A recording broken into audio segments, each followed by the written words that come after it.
les travaux, donc, je crois que c'était mardi dernier. Pourquoi est-ce qu'on n'est plus reparti sur ces acquis de mardi dernier pour essayer vraisemblablement de pouvoir évoluer dans le bon sens, je l'ai dit, puisque jusqu'ici, rien, mais alors rien ne n'éliminait cette candidature à Didier Drogba. Je rappelle d'ailleurs qu'il y a une disposition légale dans l'article 41 du Code électoral, d'ailleurs, qui permet une double, alors un triple parrainage, ce qui laisse croire que, vu sous cet angle, le dossier à candidature de Didier ne devrait véritablement pas poser problème.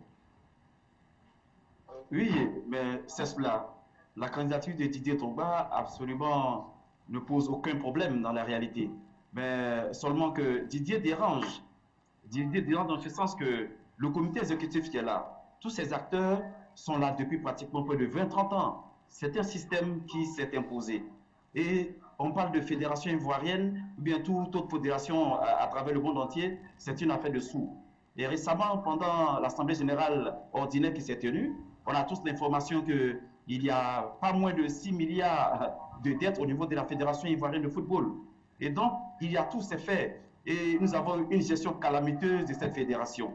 Didier présent, les gens craignent sûrement qu'il y ait l'audit et qu'on sache tout ce qui se passe. Sinon, Didier Drogba, comme le disait tout à l'heure Eugène Diomandé à travers Radio Football International, il a dit clairement, Didier ne vient pas pour étrancher quelque chose. Didier ne fait pas pour enlever quelque chose. Didier vient pour apporter une contribution. Quand on connaît l'aura de Didier, quand on connaît la puissance, la surface financière de Didier, quand on connaît son réseau, quand on sait que c'est un homme médiatique, euh, qu'est-ce qui peut pousser quelqu'un, un sportif, à s'opposer à la candidature de Didier Drogba? De cette manière surtout. Si c'est de façon légale, il n'y a pas de souci. Mais quand on essaie de passer par des subterfuges, qu'on essaie de passer par des techniques, par des moyens qui ne sont pas corrects, comme on appelle sur nous ici, la marmaille et les rouages, et là on s'éloigne carrément du monde du football. Didier ne mérite pas d'être remercié de la sorte pour tout ce qu'il a fait pour ce football. Il l'a dit lorsqu'il est allé déposer ses dossiers. Il avait la possibilité de rester à Chelsea, de rester ailleurs aux États-Unis, à son club Phoenix Rising. Il a été sollicité par Galatasaray, par Marseille. Mais il a dit non, moi je reviens dans mon pays, je vais rendre au football ce que le football m'a donné. Et donc Didier vient avec un projet novateur. Le football ivoirien se meurt aujourd'hui. Mais ceux-là même qui ont tué ce football, ils ne veulent pas que ça change, ils veulent faire perpétrer un système. Et donc voilà aujourd'hui les enjeux. Les enjeux réels, c'est cela, c'est le système qu'on veut faire perpétrer. Mais nous n'allons pas l'accepter.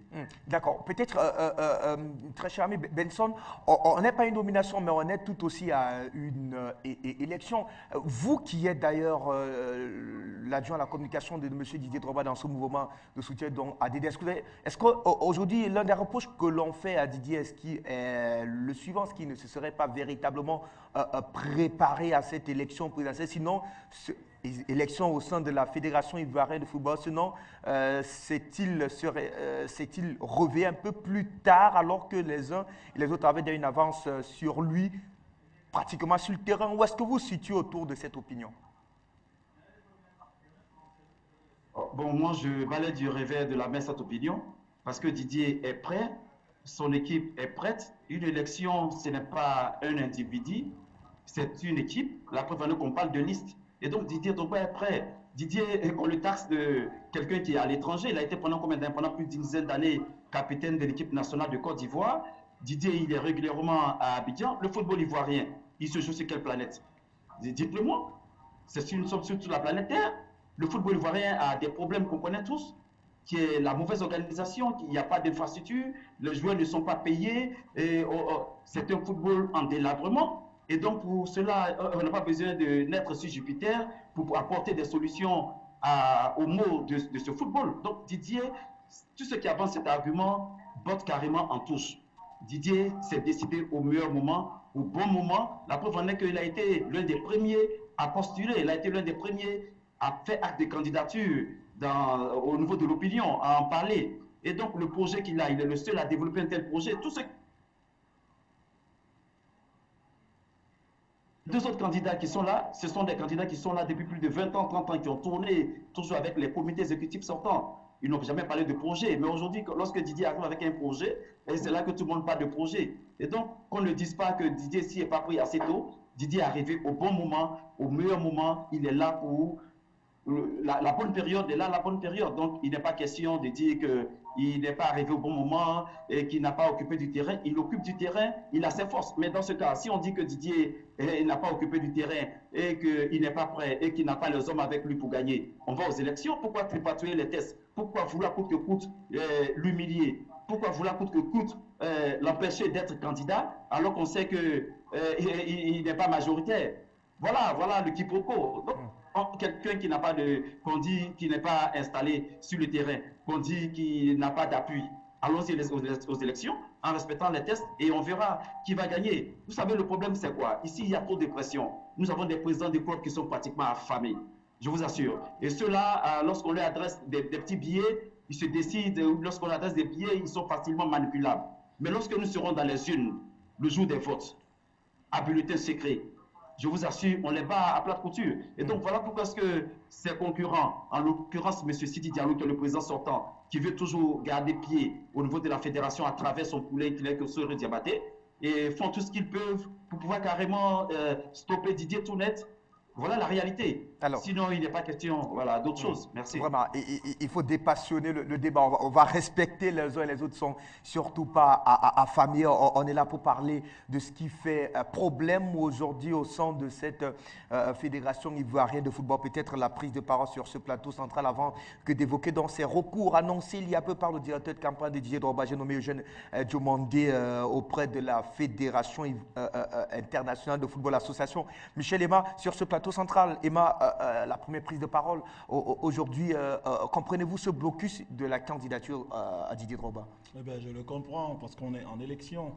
Je voudrais quand même rappeler à mes frangins, le Lion sportif et Benson du côté d'Abidjan, que toute élection requiert une certaine formation politique ou bien une certaine notion en politique, ça c'est certain. Chaque fois qu'on parlera d'élection, je vais vous prendre des exemples. Georges Bush Junior, on s'en souvient, élection présidentielle en 2000, les élections avaient été bloquées pendant quelques semaines dans un État des États-Unis parce que son frangin y était. Il fallait à tout prix qu'il passe, voyez-vous. C'est des grands pays de démocratie, au demeurant. Entre-temps, en 2011, au lendemain, au sortir de pendant la crise ivoirienne, un homme politique, justement, qui n'est plus aux manettes maintenant, en Afrique de l'Ouest, avait dit, c'est Laurent Gbagbo qui a remporté les élections, mais c'est Ouattara qu'il faut. Et le président Ouattara y est. On prendrait des exemples comme ça. J'ai envie de rappeler quand même à mes frangins que dans ces associations-là, et continentales et mondiales, l'alternance, c'est peut-être maintenant qu'on la connaît. Voyez-vous, le président Ayatou est resté à la CAF longtemps, le président à la FIFA même, je commence par la FIFA. Il y a Joao Avalanche qui est resté 25 ans, Zé Blatter lui a succédé de 98 à pratiquement 25 ans, etc. J'ai envie de leur dire que nous sommes en pleine élection, on est en pleine administration de football, et qui dit administration de football requiert certaines notions qui ont trait à la politique. Mais il me semble en réalité... Elles auraient échappé à Didier Drogba, ces notions? Absolument, mais elles lui ont totalement échappé. C'est pas parce qu'on est Didier Drogba, évidemment, qu'il a représenté valablement la Côte d'Ivoire, évidemment qu'il représente valablement l'Afrique. Mais en rentrant en Côte d'Ivoire, candidater pour la FIFA, il aurait dû justement avoir certaines notions, ou du moins les connaître. J'ai dit ici, en réalité, et peut-être il y en a qui m'ont taxé de je ne sais quoi, les fédérations de football africaines, heureusement ou malheureusement, sont étroitement liées au pouvoir public, à ceux qui dirigent les pays. Donc, il faut d'abord avoir l'onction. Je l'ai dit, ambassade. C'est tout à fait comme ça que ça se passe, heureusement ou malheureusement. Mais est-ce que cette candidature à Didier Drogba n'est pas plus ou moins acceptée au sein de la classe politique ivoirienne? Mais j'aimerais donc qu'on me démontre qu'elle est acceptée. Elle est acceptée. Puisqu'on rappelle quand même bien avant, il y a un projet de près de 1000 milliards dans le tourisme bien piloté par Didier Drogba qui a fait ou alors qui fait beaucoup de bien au tourisme ivoirien. Au nom de tout cela, on voit très mal les gouvernants en place se mettre à l'opposé de cette démarche-là. C'est deux choses différentes, justement. Didier Drogba, qui est une icône, qui est financièrement bien, d'ailleurs Benson le rappelait, il peut rentrer en Côte d'Ivoire, faire des investissements pour aider les Ivoiriens. C'est compréhensible. Il peut aider toute la Côte d'Ivoire, il peut avoir des affaires, etc., etc. Il peut même faire des dons, c'est tout à fait compréhensible. Mais après, il ne peut pas venir se présenter à l'élection comme ça. Et il dit des choses assez sympathiques, Benson, que je rejoins totalement. Je souhaiterais peut-être que la réalisation permette qu'on échange un peu avec Benson. Il dit des choses assez sympas. Ceux-là, ils ont fait 20 ans à la tête de la FIFA. Ils ont fait 30 ans aux manettes. Mais pensez-vous, mon cher Benson, qu'on va remplacer ceux qui ont fait une vingtaine d'années, 3 décennies comme ça? C'est pas possible. Il faudrait des concessions. Moi, j'aurais préféré, en réalité, je l'ai dit ici, Didier Drogba est une icône.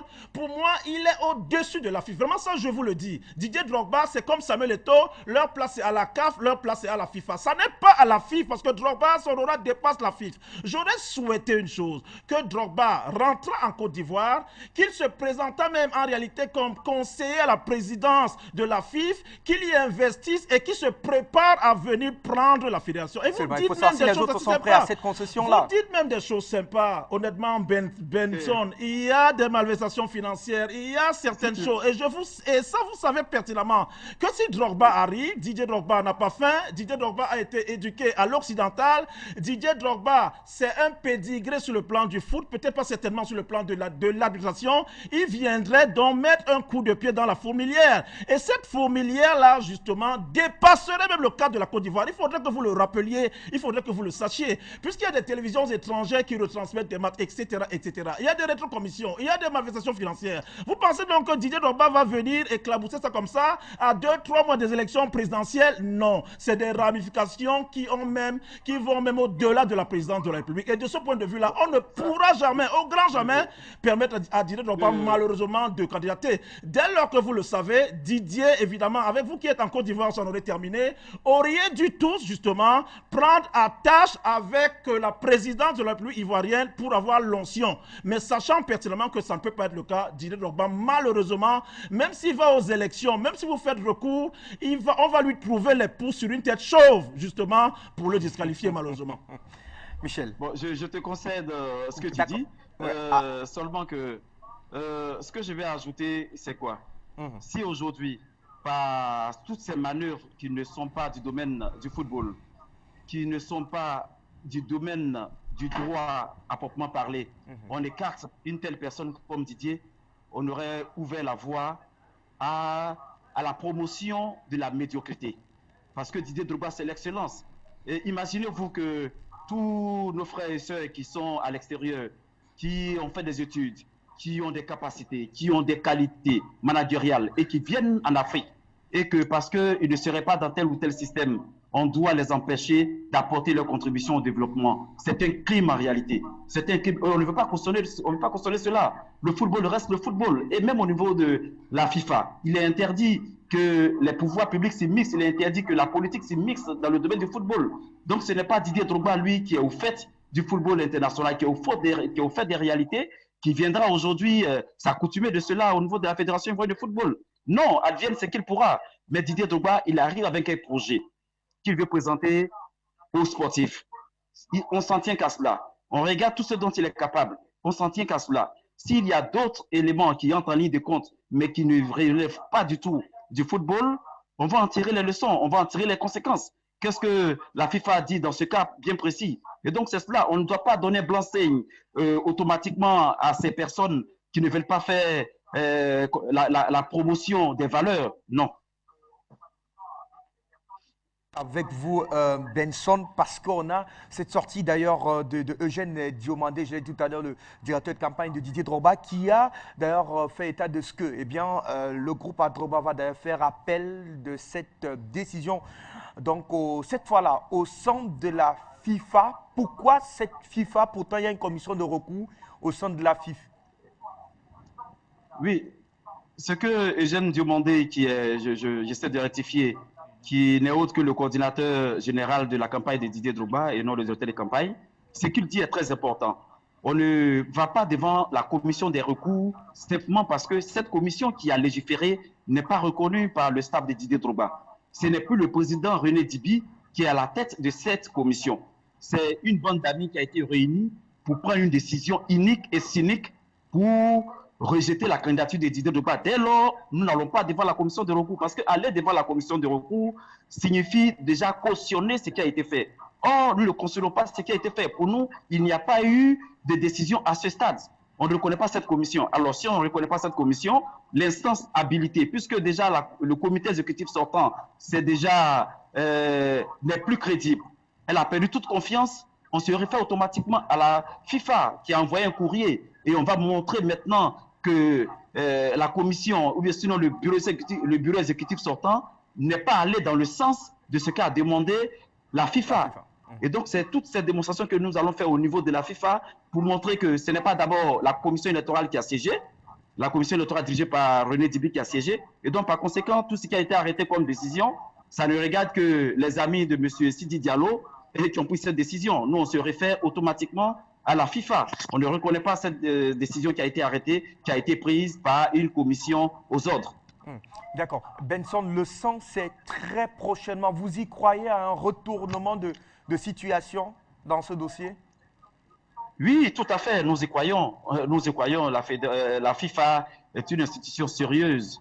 Et la Fédération ivoirienne, nous continuons de penser qu'également, elle est une institution sérieuse. Le football peut beaucoup apporter à notre nation. Le football peut beaucoup apporter à notre nation. Et donc, nous croyons fermement que la vérité sera dite au sorti des décisions qui seront prises par la FIFA. Et nous nous en tenons seulement qu'aux décisions qui seront prises par la FIFA, vu que ce comité exécutif sortant de la Fédération ivoirienne de football n'est plus légal, elle n'est plus conforme, elle a perdu toute confiance, elle a perdu toute crédibilité. Et donc nous avons foi. Vous avez vu sûrement sur les réseaux sociaux aujourd'hui, ce soir même Didier Drogba avec Kopa Barry qui s'amusait, qui tapait cette décision de la FIFA comme étant une balle de tennis que une tennisman très connue tapait. Et donc, nous sommes sereins. Didier Drogba est très calme. Il a pour lui le droit, la justice. Et donc, il ne s'affole pas.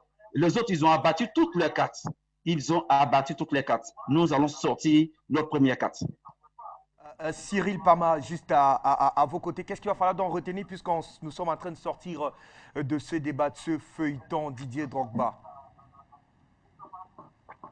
Je suis très peiné parce que j'entends. Très, très peiné.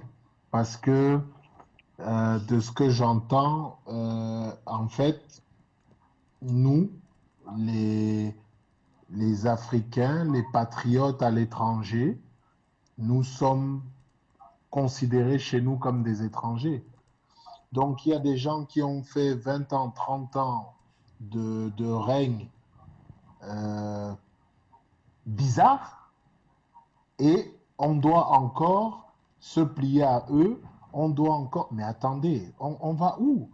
Et vous voulez qu'on nous respecte à l'extérieur? Mais vous pouvez me dire tout ce que vous voulez. Ce soir, je ne peux rien entendre, à part que ça me fait pitié, ça me fait de la peine. Et je vais vous dire que pour moi, les footballeurs ivoiriens doivent vraiment faire une grève parce qu'il s'agit de leur avenir. Et je vais vous dire que Didier Drogba sera président de cette fédération-là. D'accord. Je vous le dis. Merci. Merci.